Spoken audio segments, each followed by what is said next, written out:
నా తప్పిదం వల్లే మ్యాచ్ ఓడిపోయారని చెప్పిన సూర్యకుమార్ యాదవ్. ఏ మ్యాచ్ గెలిచినా టీం ఎఫర్ట్ తోనే గెలుస్తారు, టీం ఎఫర్ట్ తోనే ఓడిపోతారు. కానీ ఈ మ్యాచ్ లో మాత్రం నా నిర్ణయాల వల్లే మ్యాచ్ అనేది ఓడిపోవడం జరిగిందని సూర్యకుమార్ యాదవ్ చెప్పాడు. నేను అంత తొందరగా అవుట్ అవడం వల్లే మ్యాచ్ అనేది ఓడిపోయామని, మరికొన్ని రన్స్ అనేది స్కోర్ చేసినట్లయితే ఖచ్చితంగా మాకు హెల్ప్ అయ్యి ఉండేదని సూర్యకుమార్ యాదవ్ చెప్పారు. ఈ పిచ్ మాత్రం స్లోగా ఉంటుందని మాకు ముందే తెలిసినప్పటికీ కూడా ఇంత స్లో ఉంటుందని మేము ఎక్స్పెక్ట్ చేయలేదు. మేము చాలా జాగ్రత్తగా ఆచితూచి ఆడడం వల్ల ఇంత తక్కువ స్కోర్ అనేది రావడం జరిగిందని, ఒక 20 నుంచి 30 రన్స్ కనుక ఎక్స్ట్రా కొట్టున్నట్లయితే ఖచ్చితంగా మేము విజయం సాధించేవాళ్ళని. ముంబై ఇండియన్స్ మాత్రం ఆరంభంలో మంచిగానే స్టార్ట్ చేసి మంచి రన్స్ స్కోర్ చేసినప్పటికీ కూడా వికెట్స్ అనేది తొందరగా విడిచేయడంతో, అలాగే రన్ రేట్ అనేది తక్కువగా మెయింటైన్ చేయడంతో పవర్ ప్లే లోనే చాలా తక్కువ రన్స్ రావడం జరిగింది ఈ అమ్మాయికి. అలాగే రికిల్టన్ దూకుడుగా ఆడుతున్నప్పుడే అవుట్ అయిపోయాడు. దాని తర్వాత రోహిత్ శర్మ కూడా స్పీడ్ గా ఆడుతూనే అవుట్ అయిపోవడంతో భారం మొత్తం కూడా సూర్యకుమార్ యాదవ్ మీదే పడింది. దీంతో సూర్యకుమార్ యాదవ్ ఒక్కడే హాఫ్ సెంచరీ చేసినప్పటికీ కూడా మిగతా ప్లేయర్స్ ఎవరు కూడా సూర్యకుమార్ యాదవ్ కు సరైన సపోర్ట్ ఇవ్వలేదు. దీంతో కేవలం సూర్యకుమార్ యాదవ్ ఒక్కడే హాఫ్ సెంచరీ చేసి టీం మొత్తాన్ని కూడా ముందుకు తీసుకెళ్లడం జరిగింది. సూర్యకుమార్ యాదవ్ మాత్రం 36 బాల్స్ లో 51 రన్స్ కొట్టి ఈ అమ్మాయిని ఆదుకున్నాడు.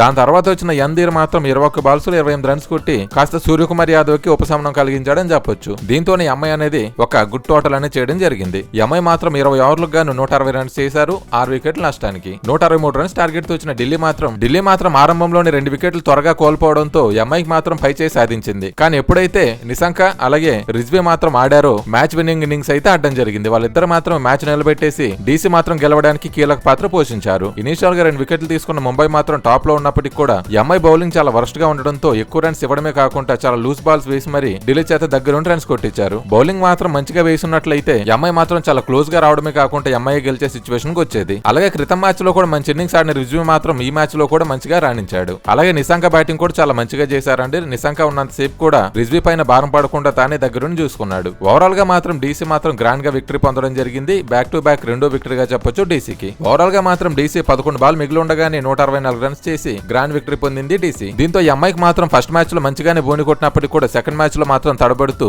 ఈ మ్యాచ్ అనేది ఓడిపోవడం జరిగింది. ఈ మ్యాచ్ లో ఈ అమ్మాయి ఓడిపోవడానికి మెయిన్ కారణం చూసుకున్నట్లయితే బ్యాటింగ్ సరిగ్గా లేకపోవడం, అలాగే బౌలింగ్ సరిగ్గా లేకపోవడం. బ్యాటింగ్ పరంగా మైనస్ ఏంటంటే హార్దిక్ పాండే ఈ మ్యాచ్ లో అందుబాటులో లేకపోవడం. కెప్టెన్సీ పరంగా మాత్రం సూర్యకుమార్ యాదవ్ మంచిగానే చేసినప్పటికీ కూడా మరికొన్ని రన్స్ అనేది యాడ్ చేసినట్లయితే బౌలర్స్ కి అలాగే మిగతా టీమ్మేట్స్ కూడా మంచి కాన్ఫిడెన్స్ అయితే వచ్చి ఉండేది. బౌలింగ్ అనేది 160 రన్స్ పెట్టుకుని అంత ఫ్రీడమ్ గా అయితే వేయలేకపోయారు. బౌలర్స్ కూడా చాలా ప్రెజర్ లో వేయడం వలన ఎక్కువ రన్స్ అనేది ఇచ్చుకున్నారు. ఈ మ్యాచ్ లో బూమ్రా ఒక్కడే మంచి బౌలింగ్ వేసినప్పటికీ కూడా మిగతా బౌలర్స్ మాత్రం బూమ్రాకి అయితే సపోర్ట్ చేయలేకపోయారు. మొత్తాన్ని మాత్రం ఢిల్లీ గ్రాండ్ విక్టరీ పొందింది. రెండో మ్యాచ్ లో మాత్రం ఈ అమ్మాయి దారుణంగా ఓటమి పాలైంది. ఈ ఓటమి తర్వాత ఈ అమ్మాయి పోస్ట్ మ్యాచ్ లో మాత్రం ఈ అమ్మాయి హెడ్ కోచ్ అయిన జయవర్ధన్ అని రిపోర్టర్స్ ప్రశ్నలు అడిగారు. ముంబై ఇండియన్స్ 2020 తర్వాత ఐపీఎల్ కప్ అనేది సాధించలేదు, దీని గల కారణాలు ఏంటని అడగగా జయవర్ధన్ మాత్రం చాలా ఘాటుగా స్పందించాడు. మేము ఇప్పటికీ 5 కప్పులు అనేది గెలవడమే కాకుండా టైటిల్స్ పరంగా మేము లీడ్ లో ఉన్నాము. మాతో మిగతా టీమ్స్ కి అసలు పోల్చొద్దు. కొన్నిసార్లు అనేది మ్యాచెస్ ఓడిపోవడం గెలవడం కామనే, కానీ దాన్ని మాత్రం ఇలా వెక్కిలుగా మాట్లాడడం అనేది కరెక్ట్ కాదని చాలా సీరియస్ గా వార్నింగ్ ఇచ్చాడు. మేము ఇప్పటికీ ఎన్ని కప్పులు గెలిచినప్పటికీ ఢిల్లీ మాత్రం ఇప్పటికీ 1 కప్పు గెలవలేదు. ఈ క్వశ్చన్ మమ్మల్ని అడగడం కాదు, వాళ్ళని అడగండి. దమ్ముంటే ఈ సీజన్ లోనే సరే వాళ్ళు కప్పు కొట్టి గెలిపి చూపించమనండి అని జయవర్ధన్ మాత్రం చాలా ఘాటుగా రిప్లై ఇచ్చాడు. ఈ అమ్మాయికి మాత్రం బ్యాడ్ టైం నడుస్తుందని చెప్పొచ్చు. గత 5 సీజన్ లో మాత్రం ఈ అమ్మాయి మాత్రం ఆశించినంత ఫలితాలు అయితే ఇవ్వలేదు. బౌలింగ్ పరంగా బూమ్రా మంచి బౌలింగ్ వేసినప్పటికీ కూడా మిగతా బౌలర్స్ నుంచి అంత సహకారం లేకపోవడం, అలాగే భారీ స్కోర్లు చేసినప్పటికీ కూడా దాన్ని డిఫెండ్ చేసుకోలేకపోవడం వంటి చాలా అంశాలు మాత్రం ఈ అమ్మాయి ఇప్పటికే కన్సిడర్ చేయాల్సి ఉంటుంది. ఈ అమ్మాయి బ్యాటింగ్ లైన్ పరంగా చూసుకున్నట్లయితే టాప్ ఆర్డర్ పైన ఎక్కువగా డిపెండ్ అవుతుంది. ఈ మ్యాచ్ లో చూసుకున్నట్లయితే ప్రతి ఒక్క బ్యాటర్ కూడా ఫాస్ట్ గా అవుట్ అయిపోవడంతోనే మ్యాచ్ అనేది ఓడిపోవడం జరిగింది. ముంబై ఇండియన్స్ లో మిడిల్ ఆర్డర్ లో మంచి కీలక పాత్ర పోషించే తిలక్ వర్మ మాత్రం ఈ మ్యాచ్ లో తొందరగా అవుట్ అయిపోవడం, భారం మొత్తం కూడా సూర్యకుమార్ యాదవ్ పైనే పడడంతోనే మ్యాచ్ అనేది చాలా దారుణమైన సిచ్యువేషన్ కి వెళ్లిపోయింది.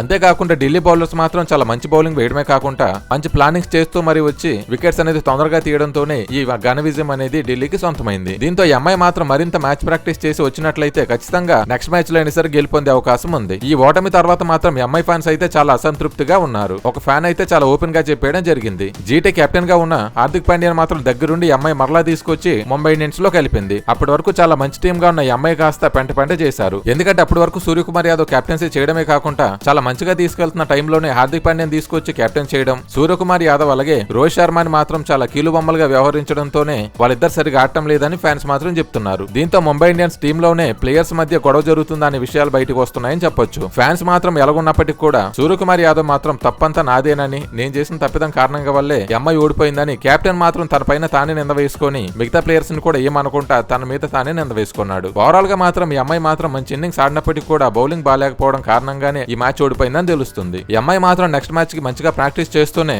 మంచి గేమ్ ప్లాన్స్ తో వచ్చినట్లయితే ఖచ్చితంగా నెక్స్ట్ మ్యాచ్ లో మాత్రం గెలిచే అవకాశం ఉంది. ఇంతేనండి. ఈ వీడియో కనుక మీకు నచ్చినట్లయితే లైక్ చేయండి. మరిన్ని వీడియోస్ కోసం మన ఛానల్ ని సబ్స్క్రైబ్ చేసి సపోర్ట్ చేయండి. Thank you for watching.